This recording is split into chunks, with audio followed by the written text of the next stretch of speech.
Picture it. Every single year, the Sahara Desert swallows up 48 kilometers of land. That's not a typo. 48 kilometers. That's a marathon. Gone. Every year. You could train for months, run a marathon, and still get overtaken by sand. The Sahara doesn't stop for anyone.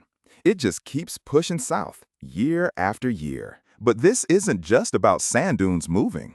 This border is eating villages, farms, and actual livelihoods.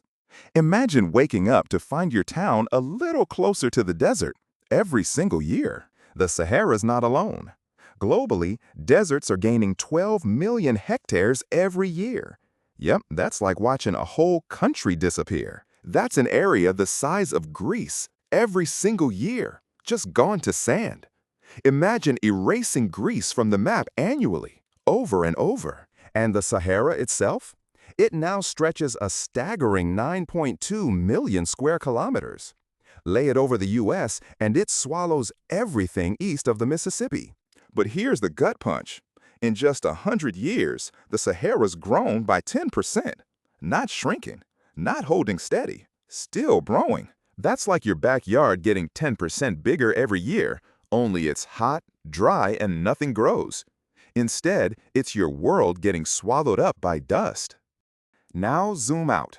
1 in every 4 humans lives in drylands today. 2 billion people, all living on the edge of a slow-motion disaster. That's more people than in all of North America, Europe, and South America combined. It's not some distant problem. It's already everywhere. But wait, it gets tougher. 500 million people are directly threatened by desertification right now.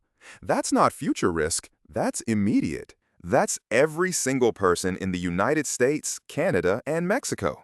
Imagine the entire continent of North America facing a wall of sand.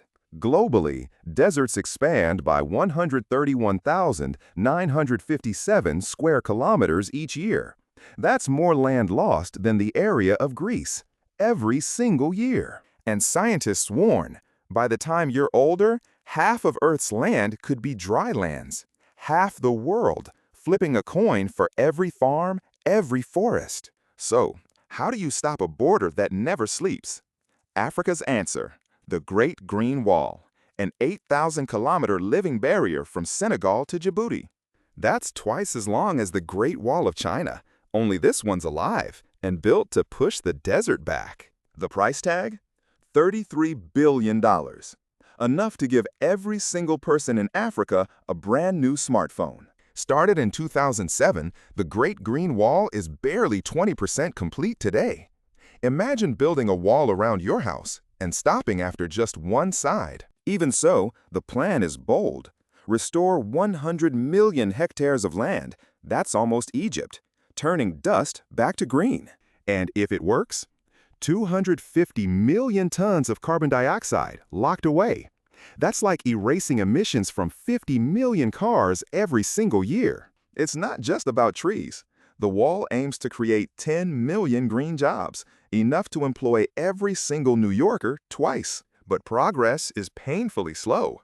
Only 30% of the wall is done overall, with huge gaps. Climate urgency is rising, but so is the pressure. Here's an odd twist. All that barren land creates something wild. Every year, the Sahara blows 180 million tons of dust across the Atlantic, fertilizing the Amazon rainforest. That's 30 Great Pyramids of Giza up in the air, flying across the ocean every single year.